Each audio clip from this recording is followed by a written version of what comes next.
single day. I'm gonna make something. Hello guys, andito na naman tayo sa aking channel. Ngayon ay magluluto tayo ng ginataang tulingan. Ito ang mga ingredients. Tulingan. Ito guys ay nilagyan na namin ng asin at pamintang durog para magkalasa. Kasi ipiprito pa natin ito mamaya. Sibuyas, sili, luya, suka, pamintang durog, at saka yung coconut milk natin.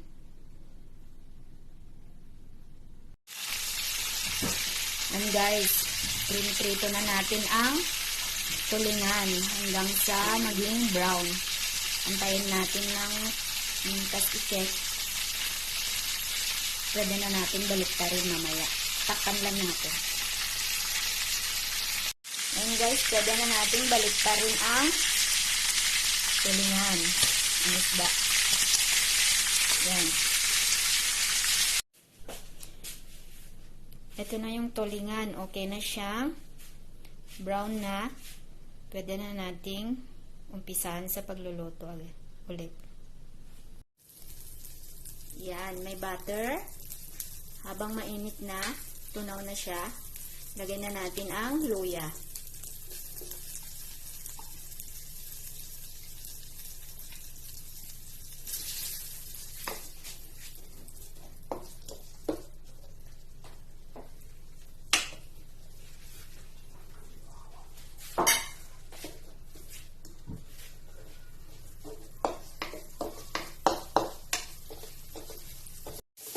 At yung bawang.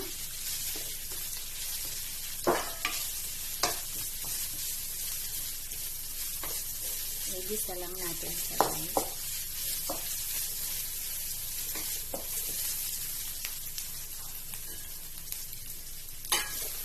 At yung sibuyas.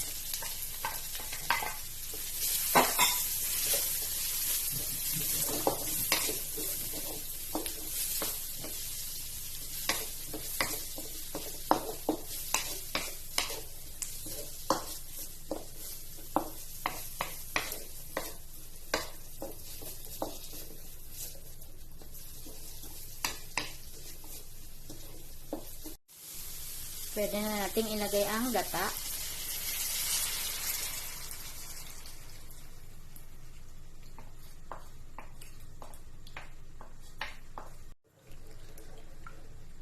Antayin nating kumulo guys at pwede na nating ilagay yung prinito nating tulingan kanina. Yung isda natin. Antayin lang natin kumulo. Takpan muna natin.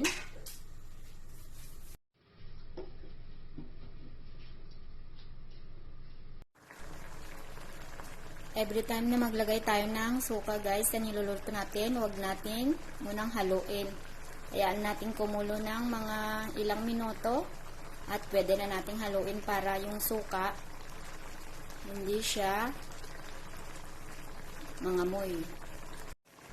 Yan, lagay na natin yung sili. Antayin lang natin maluto yung sili at pwede na guys. Ayan, takpan natin. Yan.